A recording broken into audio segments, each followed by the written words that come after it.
कौशाम्बी में कैबिनेट मंत्री संजय निषाद ने महाराजा गोहराज निषाद की मूर्ति की प्राण प्रतिष्ठा में शामिल होने पहुंचे। इस दौरान सभा पर जमकर बरसे संजय निषाद।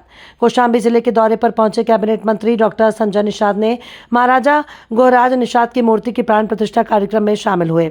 इस दौरान वो सभा पर जमकर बरसे। उन्होंने मंच से जनता को संबोधित करते हुए कहा कि इन गोली चलाने वालों को सत्ता से हटाना है, किसी भी कीमत पर इन्हें कभी सत्ता में नहीं आने देना है। उन्होंने पूर्व की एक घटना को याद करते हुए कहा कि मैं जैसे ही रेल आंदोलन करने गया वैसे ही तड़तड़ समाजवादियों ने गोली की बौछार कर दी। 6 घंटे तक गोली चलाई। हमारे लोग लड़ते रहे। जिस तरीके से हम लोग मुगलों से लड़े उसी तरीके से समाजवादियों से लड़े। इसमें कोई घायल हुए थे। मेरा एक भाई मारा गया। मैं कसम खाया हूं कि जिस तरह से त्रेता युग में भगवान राम ने निषाद राज को गले लगाया था, उन्होंने सेना देकर रावण काज खत्म किया, उसी तरीके से इस युग में रामराज लाने के लिए इस बार भी बीजेपी की सरकार को बनाना है। 1971 को आपका बेटा डॉक्टर संजय उस काले पन्ने को देखने के लिए लंदन गया था, जहां से कलम चलाया गया था, जहां से आपका हिस्सा लूटा गया था, आपको बर्बाद करने की कलम चलाया था। आपके पुरखों ने 70 साल लड़ाई लड़कर अगर अंग्रेजों को भगाया है तो 7 साल 9 साल में डॉक्टर संजय भी कसम खाए 9वें साल में ऐसी सेना बनाया कि हाथी साइकिल पंजा वो गायब हो गई। और देखो मोदी योगी आ गए हैं और तुम्हारा बेटा भी जाके लखनऊ में आपकी आवाज उठाता है।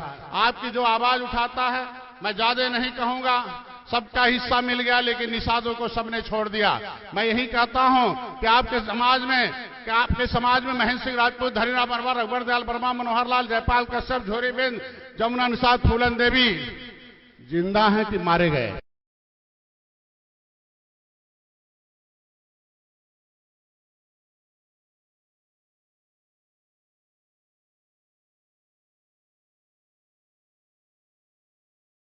कसम खाया हूं कि जिस तरीके से त्रेता में भगवान राम ने निषाद राज को गले लगाया और उन्होंने सेना देकर रावण काज खत्म किया, उसी तरीके से इस युग में भी राम राज लाने के लिए कभी भगवान राम ने अपने अतीत में जब एक ही ऐसा रास्ता था, ये रास्ता बन रहा है, राम वनगमन बन रहा है। ये श्रृंगेरपुर धाम एक ऐसा रास्ता था कि कभी राम आए थे और इसी रास्ते गए थे और कोई दूसरा रास्ता नहीं था, इसी रास्ते और आगे गए थे। और 14 बरस बाद जब गए तो अपने वहां जब राज्याभिषेक हुआ, राज्याभिषेक होने के बाद उन्होंने जब अतिथिशाला में जब दूसरे दिन बुलाना था, जब कैबिनेट की बैठक में अतिथि बुलाना था, तो किसी और राजा को नहीं बुलाया था राम ने, केवल अपने मित्र निषाद राज को बुलाया था। और उन्होंने जब मिले तो कलम चलाकर कलम चलाकर राम राज का मतलब सुख का राज होता है। मैं इतने कहूंगा, ज्यादा नहीं कहूंगा। हमारे समाज में बहुत गरीबी है। अभी गरीबी एक दिन में नहीं खत्म हो पाएगा, क्योंकि इतनी जड़ पकड़ा दिया है कि इतना कानून बना के आप लोगों को बर्बाद कर दिया है कि आज के दिन में मैंने यही बताया था कि किस तरीके से आप लोगों को हिस्सा मिलेगा।